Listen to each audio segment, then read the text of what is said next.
Absolutely. Ricky Moyer, what happened today? There was a little incident. So basically, to give it a retrospect, long story short, these headphones that are supposedly only $5 to be in translation to, hey, that's what you owe me for the headphones amount.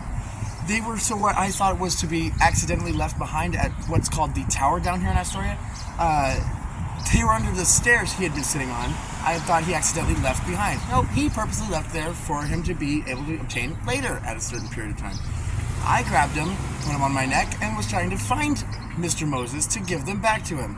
Shayna, I had ran into, says, "Oh, who are you trying to look for? Moses? Oh, are those his? I'll take those." And as it were, takes them and becomes it for her to think that she just apparently owns all of a sudden. So later I run into Moses, I believe it'd been the next day, where I'd been, "Oh, hey, look, it's Moses. Let's go up to him and approach him at the transit center in 9th and Astor." No, big mistake. He has every fucking bone in his body, excuse my language, to be absolutely just out of pocket, meaning like he was immediately disgruntled as it be. He was extremely irate with me. He had mentioned that I gave these headphones to Shayna, like I was just her best friend and we just share headphones. No. She took those out of my possession, right off my fucking neck, and I was trying to ask her if she knew where Moses was to be located so I could give him back to myself personally. So we run into each other being at the downtown market, him and I, Moses, today, and he goes, "Oh," after he realizes because I've got Oreo and you know, she it's your dog being fed more, she doesn't look as sunken on the side for her stomach, the brindle that she is for the breed. So it's her metabolism. Basically, like I said, he asks, "Oh, do you want me to go buy dog food for you?" It's like almost he's playing tag and tease. Like he's gonna be a dick and be real like soldier, but yet he's trying to be helpful all of a sudden and changes tone. So then he realizes as he pieces it together by observing me, and it were to be that he's piecing it together in his mind, he looks at me and goes, "Oh my gosh, aren't you Ricky?" I go, "Yeah, I know who I am. I'm Ricky. What about it?" The whole time, I know the whole time who I am and thinking he's aware it's me. No. So check this out. He realizes it as he's stunned to find that it's me, the one who owes him the headphones or the $5 in which they're worth to be said the exchange of amount. I cannot believe that I'm saying this, but I begin to tell him how I gave the money, of course I didn't, to Mick, which I hadn't, when him and Mick were hanging out down at the tower the next day after.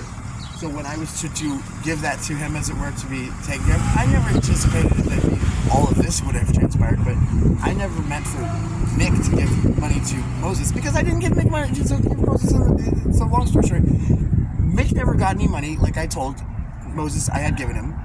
That was a BS lie, and so Moses was all upset about that one. Told me, "You don't owe Mick money, you owe me money. So why did you give it to Mick?" So that's when I was like, I should probably go get that from Mick.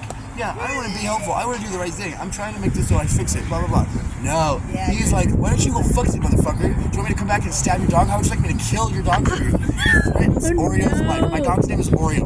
He gives it a knife. He displays the knife out of his pocket. This in front of downtown market? This is in front of downtown market. Oh, no. At the time I looked up and I'm thinking, okay, this camera is watching us. No. I got confused thinking about the camera that was Lifeboat's camera.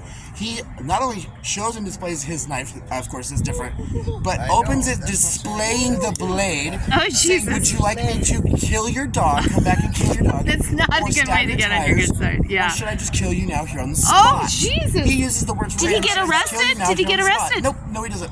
So, oh my God. I'm here standing at the front of the downtown market. I love them. What is it? You want to be in the movie? Oh my gosh. I'm looking. I see him. Shayna's showing me her outfit. Shayna, do you want to be in the movie? My socks. Oh, your They're socks. amazing. Show me your outfit. They are really cool.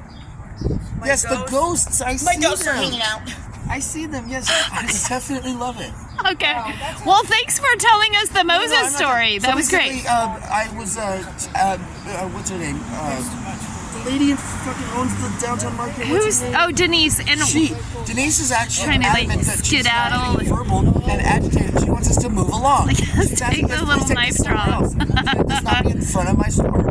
I was like, "Why not? That's a good idea." So I turn my bike as I'm heading towards downtown, away from the downtown market, going towards the corner of Gizmos. I thought, fight or flight. I'm out of here. See ya, buddy. I start slowly riding my bike, so I go faster and faster. And I will be honest, I was not to stick around. So I started biking to the corner, immediately dipping down towards the old bike store at the Liberty Theater and Xanadu. Yeah. And beelining it down towards the Indian food restaurant and the Maritime bar.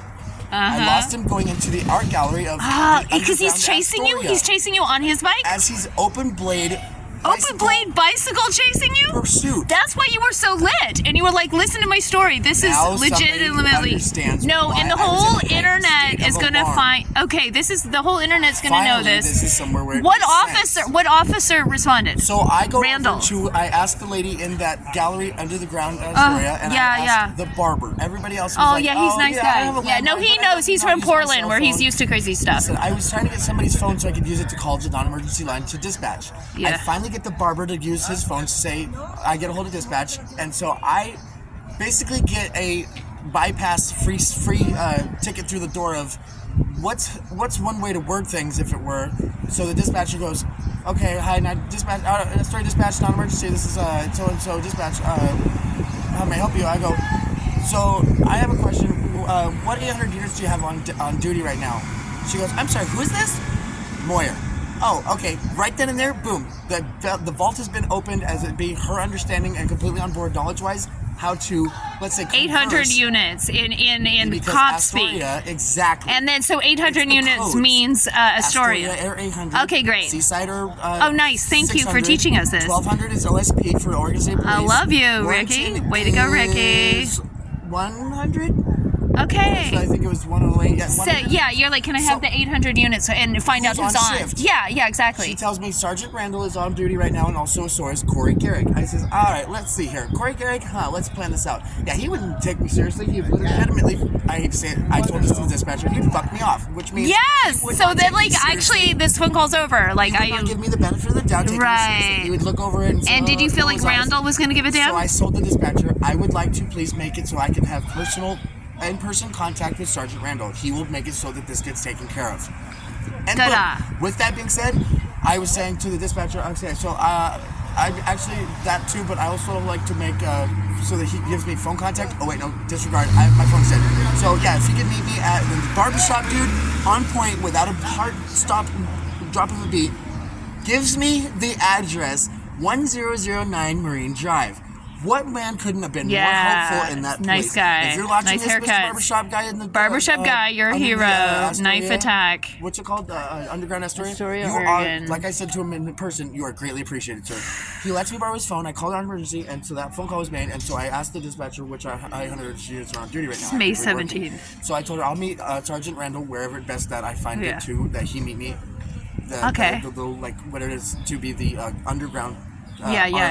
Gallery artware. Great place to hide out from a knife attack. I fucking don't even know how to say it, but I dipped in there after big. Yeah, sweet. He had no idea where I went. I'm surprised. Sweet, way to go, Ricky. To go together as a piece together. But anyways, what I want to wrap up is you folks are amazing for watching this, and then please subscribe to Mary's channel.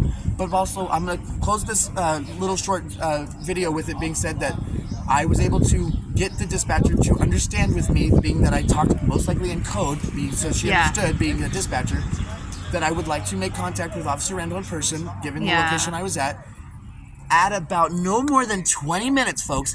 Sergeant Randall is coming down the street and rolling down his passenger window and asking me, how may I help you? What's going on? What's going on? And so I say, hey, I'd like for you not to be in the road blocking because there could be traffic coming down. Why don't you meet me at a parking spot where you're able to find a spot to park?